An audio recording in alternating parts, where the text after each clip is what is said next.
Salut tout le monde, c'est Simon, je vous retrouve pour la première vidéo du coup de la nouvelle saison. Cette saison, elle sera elle sera bien différente de la dernière. Je vais faire beaucoup moins de vidéos, tout simplement, parce que je suis pris niveau temps, beaucoup plus que la saison passée. Tout simplement, mon garçon me prend beaucoup de temps. Mon canal Telegram me prend énormément de temps. En plus, là, j'ai rajouté des championnats dedans. Et le fait que je regarde trop de matchs, tout simplement, là, le week-end, j'ai vraiment pas le temps de préparer des vidéos, etc. Donc, je vais partir sur le championnat de France. Parce que bien évidemment, je suis français et tout, je vais faire le championnat de France. Et je ferai la première ligue. Tout simplement. Il y aura plus de Bundesliga, plus de Serie A et plus de Liga niveau YouTube, tout simplement. Donc voilà, j'ai gardé le championnat qui est pour moi le plus homogène, donc c'est l'Angleterre. Le dernier peut battre le premier. Honnêtement, dans les autres championnats, ça n'existe pas. Le niveau du championnat italien, les dernières équipes, ça vaut strictement rien. Le championnat espagnol, je vais même pas dire, je pense que c'est celui où le niveau entre le premier et le dernier est le plus gros. Et le championnat allemand, c'est peut-être celui qui j'ai un peu hésité, mais pour moi, vu les recrues et tout qu'il y a eu encore cet été, du côté du championnat anglais, je suis obligé de prendre le championnat anglais. Franchement, il me botte énormément cette saison. Et comme vous le savez, moi je suis pour les Blues en Angleterre, clairement. Je suis trop content de ce qui se profile là, vraiment, ce championnat-là, et je suis vraiment pressé qu'il commence. Donc voilà, championnat de Ligue 1 déjà pour commencer. Je vous ferai la première ligue juste après. On commence. Premier match Rennes-Marseille pour un vendredi soir. Je trouve que c'est une belle affiche, mine de rien. L'OM, moi je suis content, ils ont réussi leur mercato à partir du moment que t'as réussi à garder Rabiot et Greenwood. Ton mercato, il est réussi. Greenwood, je l'ai déjà dit l'an passé, et je vais me répéter encore une fois, il a rien à foutre dans ce championnat, il est trop fort pour jouer en Ligue 1. C'est un top joueur, je pense qu'il est même pas respecté par rapport à tout le monde, par rapport à tout ce qu'il fait. Le mec, il marchait sur tout le monde à rétaffer alors qu'il jouait avec des bûcherons. Là, en Ligue 1 pour sa première saison et tout, il a tout explosé alors que le début de saison et la fin de saison, il était à son poste, sinon pendant une 10-15 matchs, il a fait n'importe quoi de Zerbi, il le mettait en neuf, il le mettait en deux attaquants, enfin il faisait n'importe quoi avec lui. D'ailleurs c'est pour ça qu'un Greenwood il faisait plus aucun effort ni rien. Et du coup il y a eu la trêve là où ils sont partis mis au vert et tout là, il a repris un peu il a repris un peu sa marche en avant, on va dire. Mais bon, c'était clairement la faute de Zerbi. Pour moi, c'est un joueur exceptionnel. Là, il est encore en train de marcher sur tout le monde à la trêve estivale. C'est un monstre. C'est clairement un monstre. Il devrait pas être à l'OM. Moi, je suis super content qu'il soit à l'OM. C'est une très bonne chose. Là, contre Rennes, qui a réussi à prendre Rongier et Merlin, du coup, au final, notamment cet été. Je pense que Merlin va pas nous manquer du côté de Marseille. Vraiment, ses errements défensifs étaient flagrants. Mais par contre, le petit Rongier, moi, je l'aurais bien pris dans la rotation. Je suis un peu déçu, on va dire, par rapport à ça. Mais bon, force est de constater, quand tu prends Angel Gomez, que moi, c'est un joueur que ça fait 2 ans que je le dis que j'ai envie qu'il signe à l'OM, c'est un joueur exceptionnel, avec une vision de jeu phénoménale. T'as lui, à côté de ça, t'as Rabiot, et à côté, t'as Husbjerg. Forcément, Rongier, il est pas titulaire. Là-dessus, il y a aucun doute. Je pense que tout le monde est d'accord. Mais, sur le banc, il aurait eu sa place. Et dans la rotation, il aurait pu jouer beaucoup de matchs de Ligue 1, par exemple, quand il y a les matchs de Ligue des Champions la semaine. C'est pour ça que moi je l'aurais gardé, personnellement, mais apparemment il était très gourmand au niveau salaire. Et bien sûr, les Rennais, les gros dindons, ils lui ont donné, clairement, les Rennais. Ça, c'est sûr, si tu veux un gros salaire sans avoir aucune pression dans un club, tu vas à Rennes, t'es plutôt tranquille. Là, du coup, sur ce match-là, je vais faire confiance à l'OM, clairement. Ils peuvent vraiment les embêter. Après, les Rennais aussi peuvent les embêter. Donc, je pense que l'OM devrait pas perdre. Il devrait y avoir des buts, le BTTS devrait tomber, l'over de 5 devrait tomber aussi. Il y a pas mal de choses à prendre sur ce match-là. Franchement, il y a des buteurs, certainement. Greenwood a tenté, clairement. Je pense vraiment que c'est un match super sympa. L'OM, ils ont recruté Pexao. Pexao, c'est un super joueur de Feyenoord. Je sais pas si vous regardez un peu. Moi, les championnats hollandais, je regarde au moins 2-3 matchs par week-end. Franchement, super joueur, grosse frappe. Par contre, un peu trop soliste, à mon goût. Mais par contre, vraiment super joueur. Je suis quand même bien content de cette recrue. Lui, de l'autre côté, tu Greenwood, ils vont embêter tout le monde en Ligue 1. Vraiment, il y a personne qui pourra vraiment les embêter. Je vais pas mettre Paris dans la même catégorie. Clairement, Paris sera champion là-dessus, y a aucun doute. Mais dans la deuxième place, il y a Monaco. Voilà, ça va jouer à 3. Pour moi, encore une fois, cette saison. Il y a deux clubs qui, pour moi, vont être dans l'embarras cette saison. Il y a Lens, qui a perdu son meilleur joueur, El Ainaoui, qui leur a enlevé beaucoup d'épines du pied l'an dernier.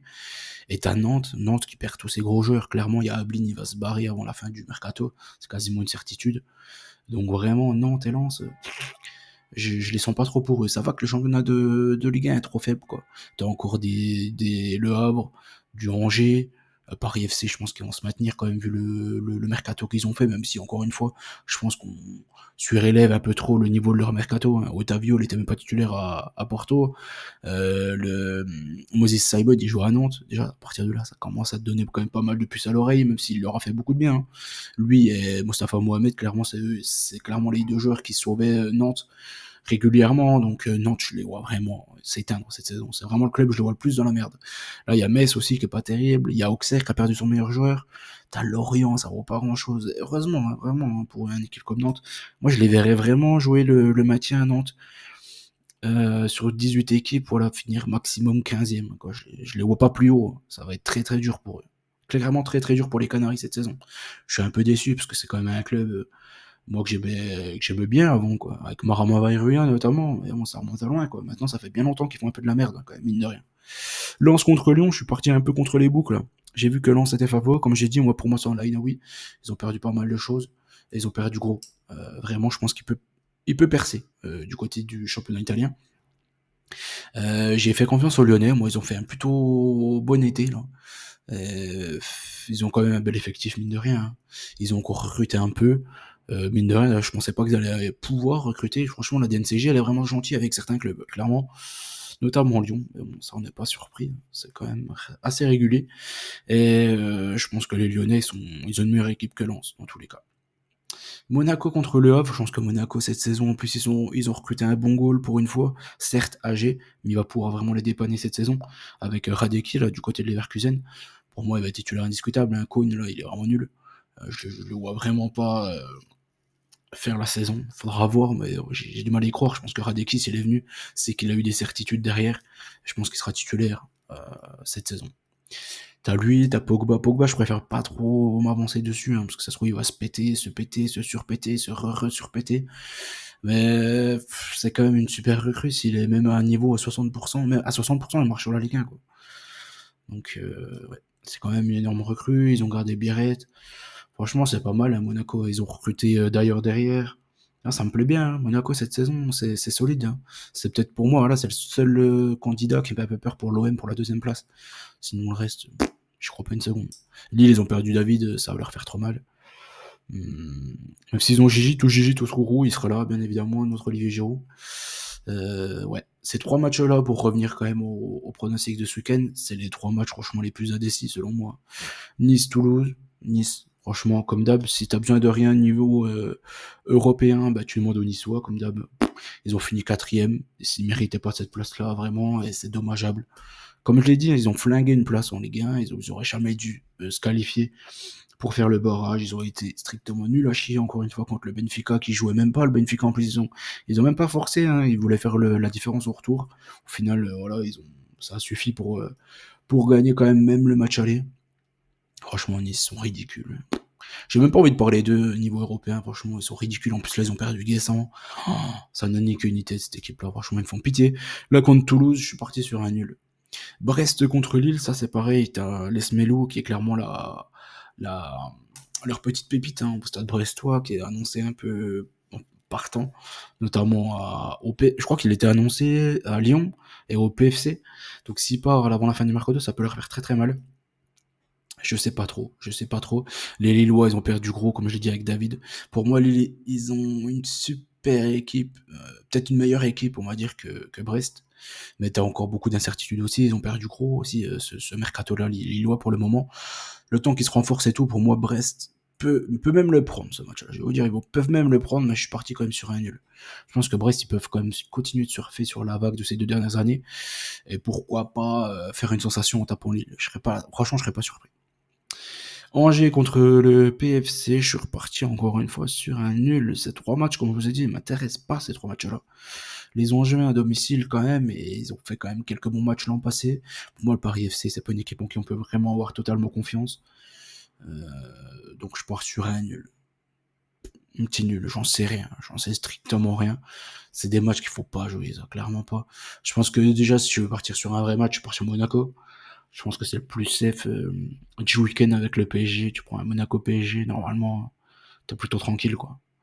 Metz contre Strasbourg, je suis parti sur une victoire des Strasbourgeois.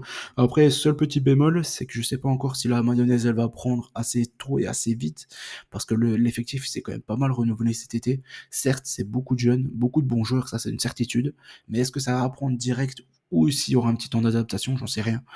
C'est pour ça. Strasbourg, va peut-être falloir attendre 2-3 matchs avant de les jouer, peut-être. Auxerre contre Lorient, je suis parti sur une petite victoire des Auxerrois. C'est deux équipes qui ont perdu leurs meilleurs joueurs cet été. Lorient avec Croupi et Auxerre avec Perrin. Perrin qui est parti aussi. Il est parti du côté de la Russie, je crois. Il me semble, Perrin. Je sais où d'ailleurs qu'il est parti. C'est pas Krasnodar, je sais plus. Et Lorient, ils ont perdu Croupi, quoi, qui est parti en Angleterre, qui était clairement la sensation de la Ligue 2 l'an passé.